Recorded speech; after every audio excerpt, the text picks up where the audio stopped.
Let's dive into occupational rehab. And with occupational rehab, there's a lot of crossover between a traditional outpatient treatment session for whatever orthopedic injury that the patient may be dealing with.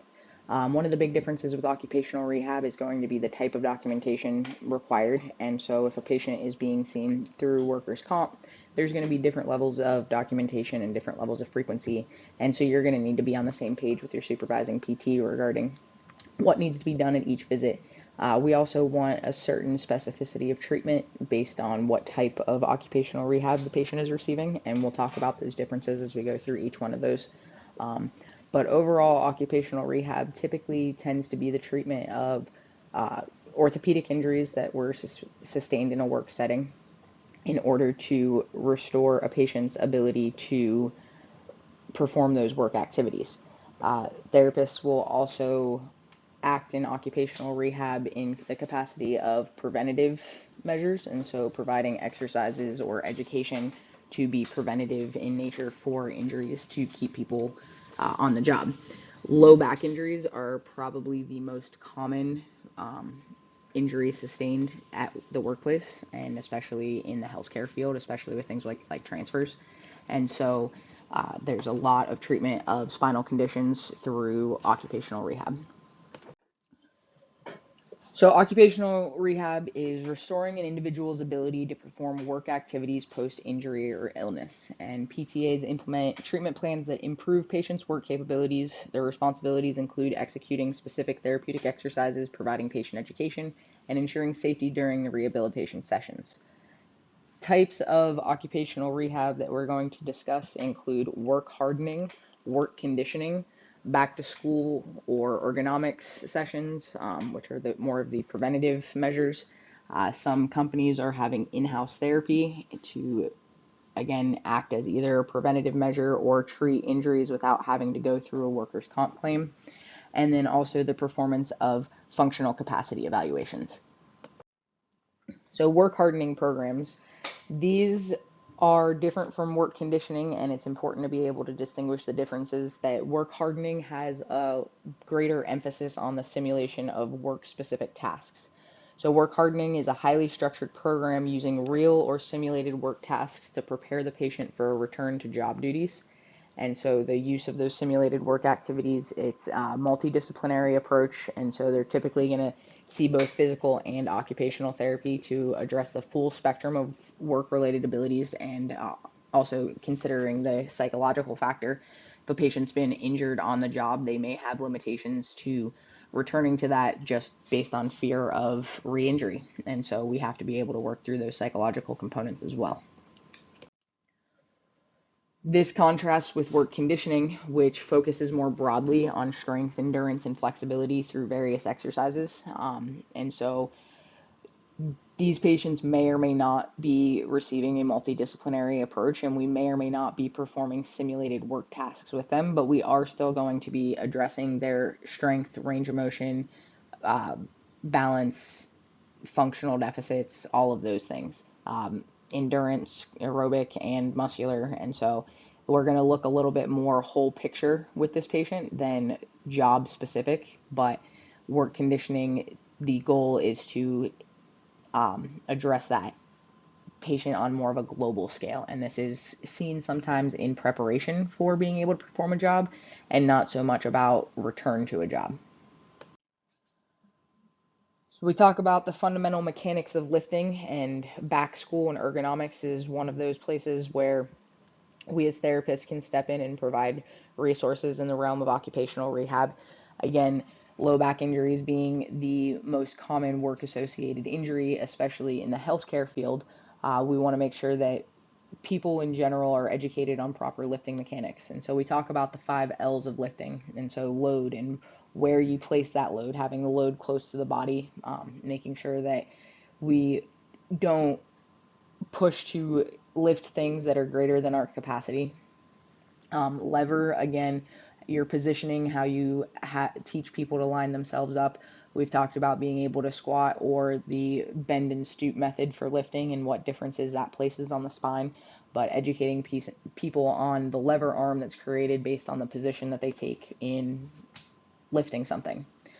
Lordosis, making sure that we help teach people about maintenance of a flat back. And again, depending on your population and their balance deficits, that may not be the most appropriate instruction, but in the occupational rehab realm, teaching people to maintain that lordotic curve while they are lifting something is one of those preventative measures.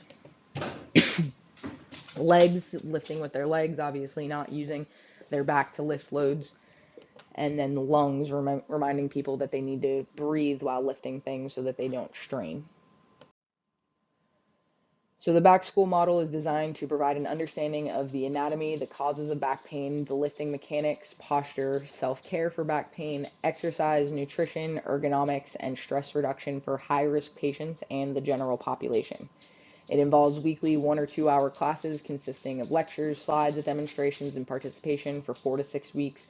And this is something that companies will typically have, again, as one of those preventative measures of, hey, we're going to host this in-service for our employees to teach them how to do these lifting activities so that we prevent injury in the workplace, or something that can be offered in the community just as a resource for people who may struggle with back pain and lifting things. And so this is an arena of occupational rehab where we're typically treating people as clients and not patients, but it is still a valuable resource.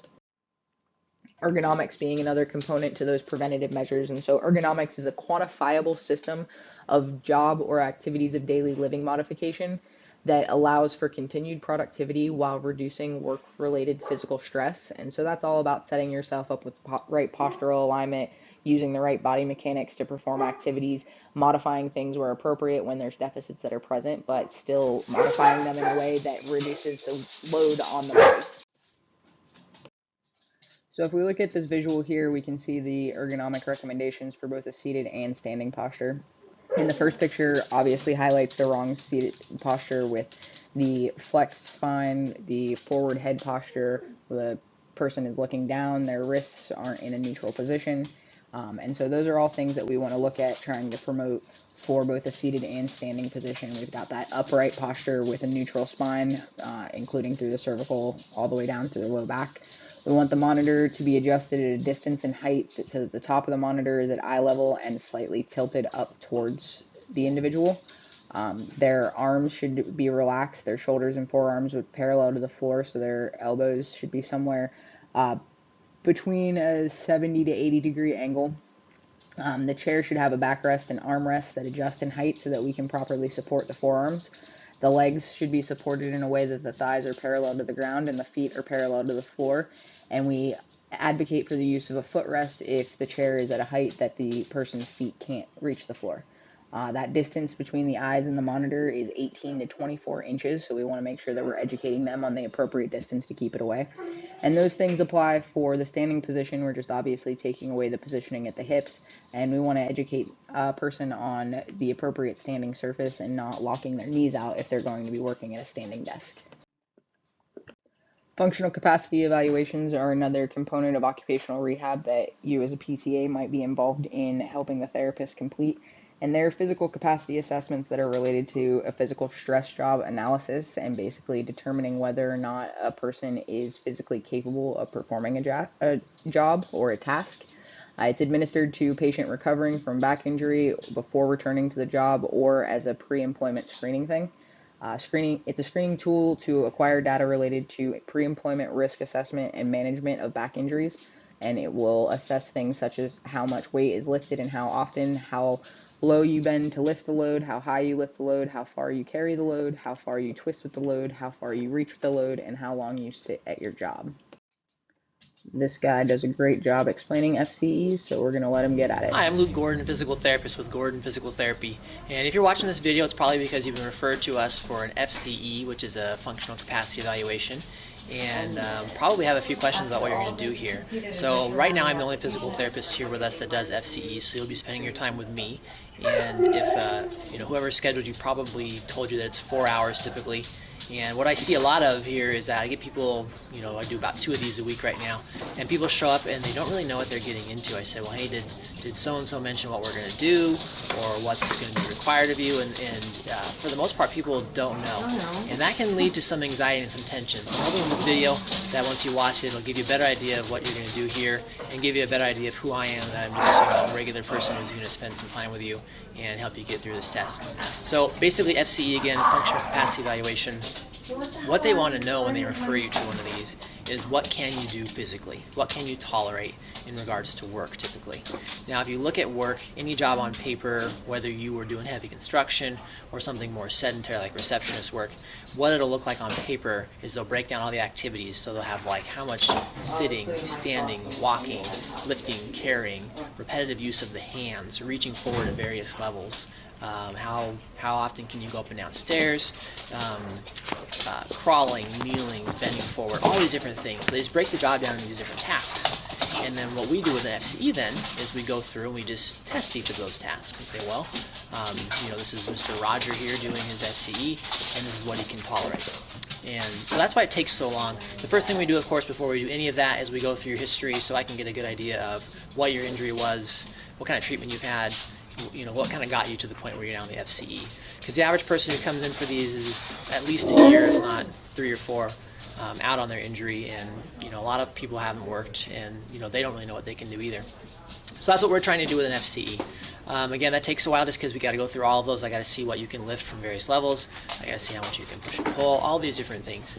And then at the end of the day, I put that together in a report, and it says, again, there's all these activities. Here's sit, stand, walk, lift, carry, and here's, again, let's call him Mr. Roger, on paper, physically, here's what you can tolerate in regards to all those different activities.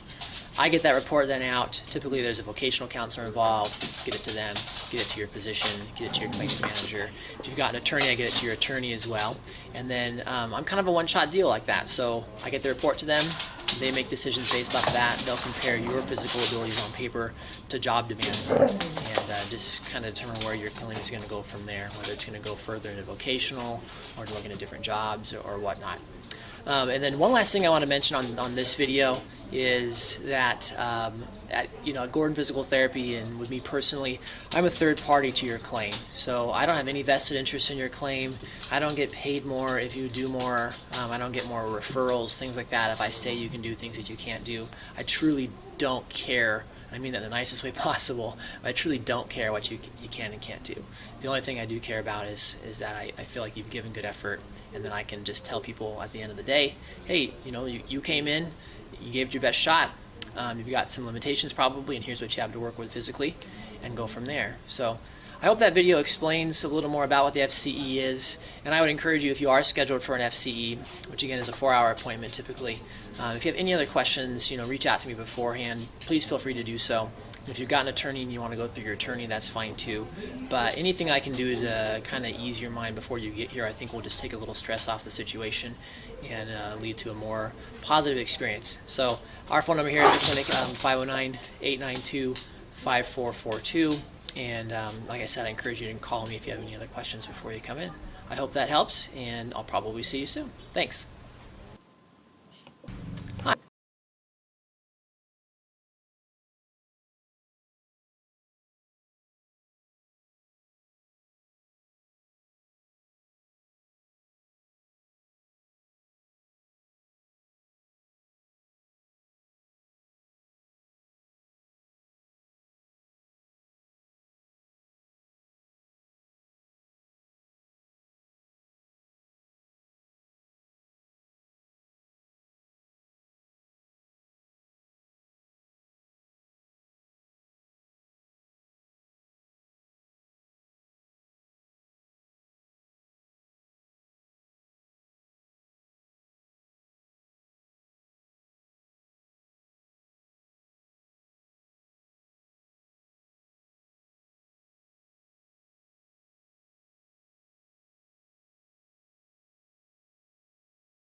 Hey there, it's Luke Gordon again, and in the second video about FCEs, I wanted to get into a little more of the details about FCEs and cover some of the more frequently asked questions that I get once people show up for their tests. And again, the reason I'm creating both of these videos, there was a first one already that kind of went over the basics of an FCE.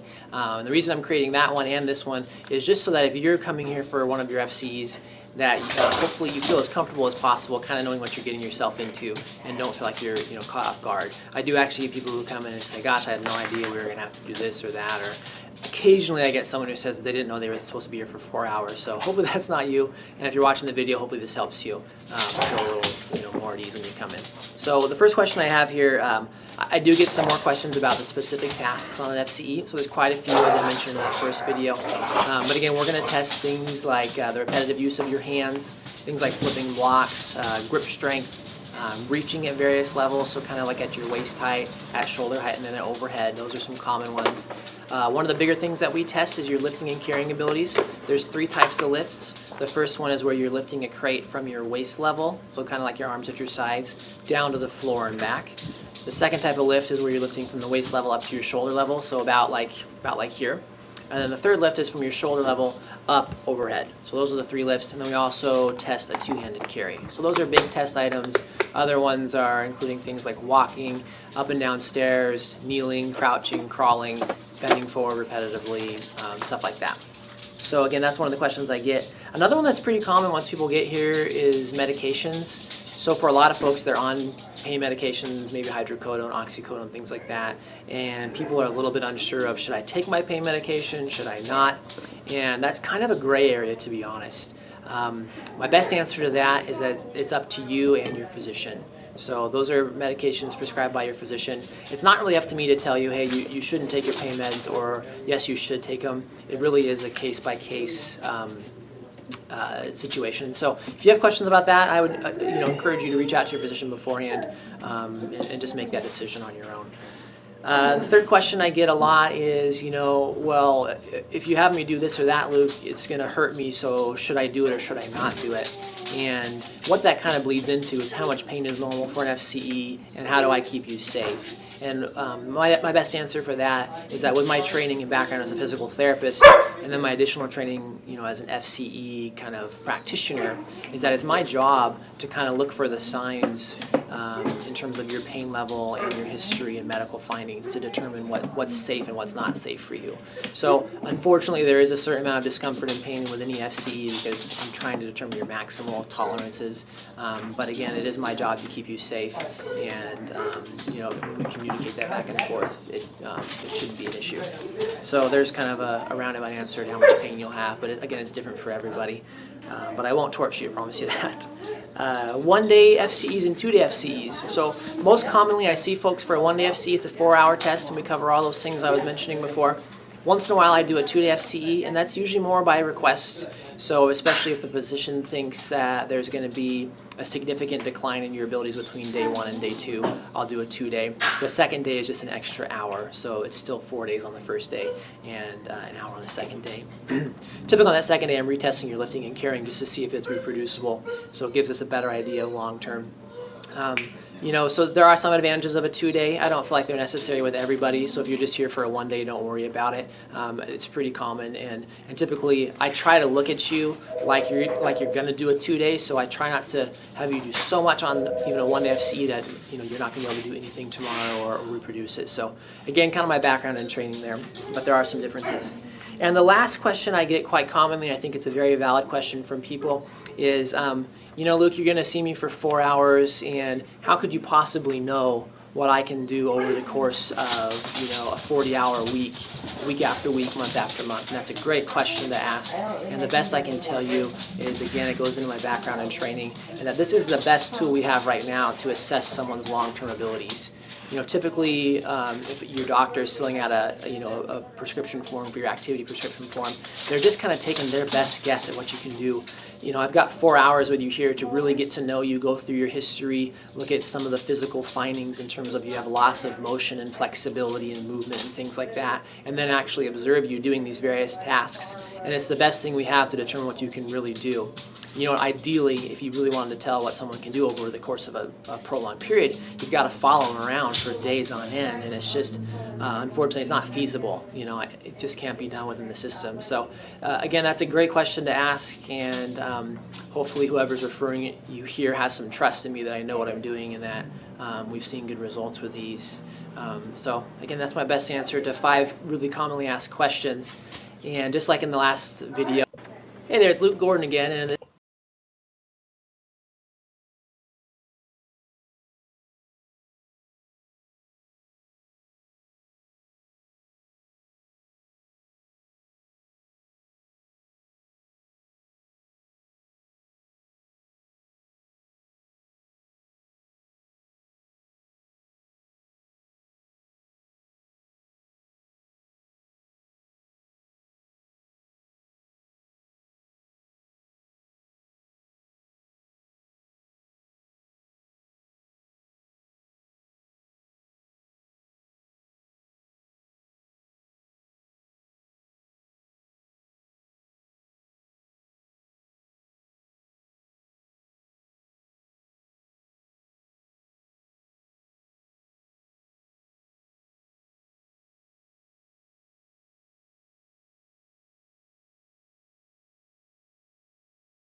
The goal of a functional evaluation exam is to determine and establish an individual's functional ability.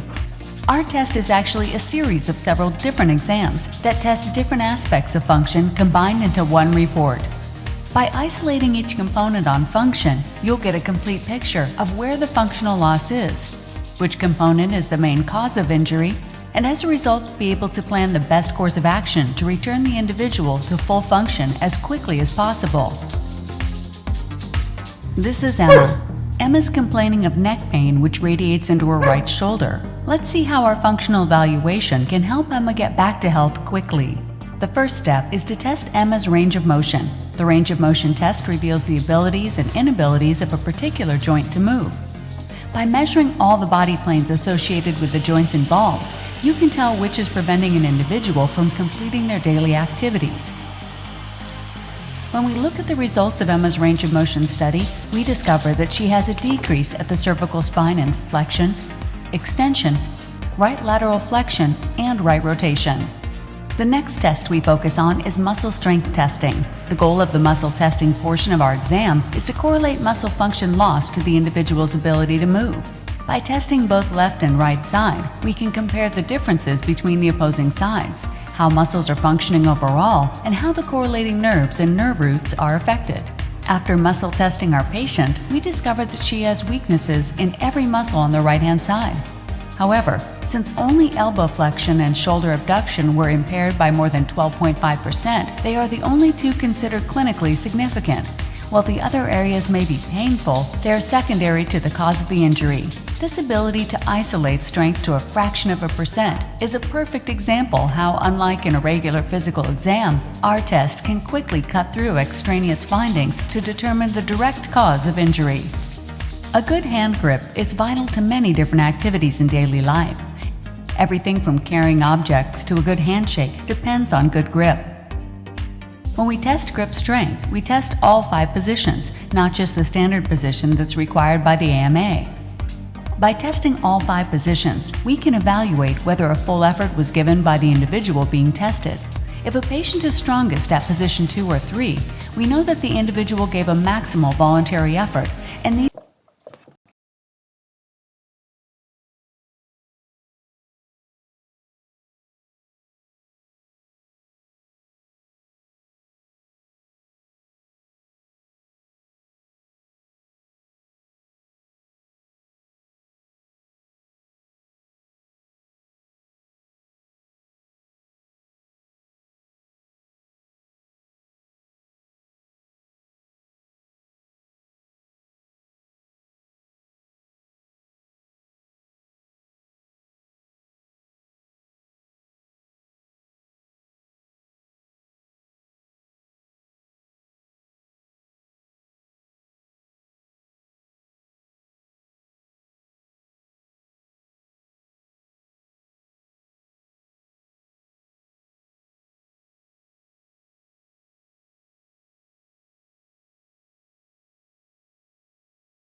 Mr. Mattis, the next lift we're going to do is going to be called what we call the power lift. It's be similar to the other lift that we just did. However, this one, what we're going to do is I'm going to have you squat down, again, using good lifting mechanics. We're going to use the top handles of the box to the same shelf height here, one time, and again, good lifting mechanics, and back down to the floor. Okay? Whenever you're ready, come on over, and same thing.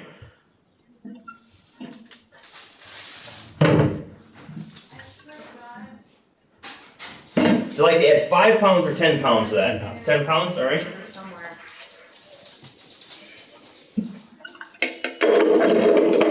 All right, there you go, same thing.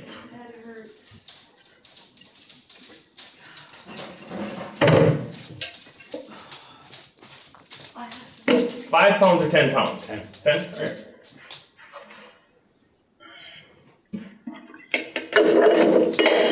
There you go.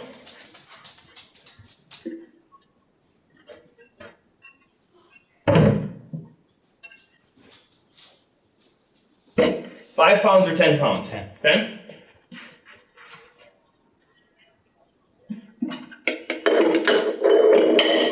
There you go. Same thing.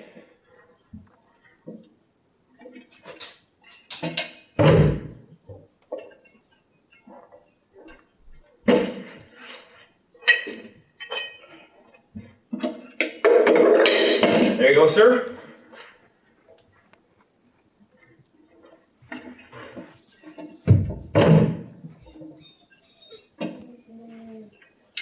All right, good. That's all we need to do. Where's your heart rate at right now? 104. 104.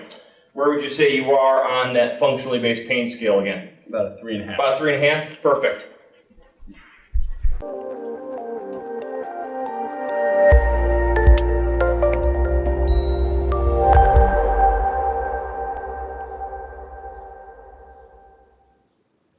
Now, that is just one of the lift types that they will assess in an FCE. And so it's important just to note a couple of things about how that was performed. The incremental progression of the activity where he was conferring with the patient in regards to adding 5 or 10 pounds based on patient tolerance up to a maximum, and that maximum is typically going to be dependent on the job demands and what the job demand description says. Also note that he assessed the patient's heart rate at the end of the performance of the activity and his overall pain level based on ability to perform.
and return to work in this phase of occupational rehab.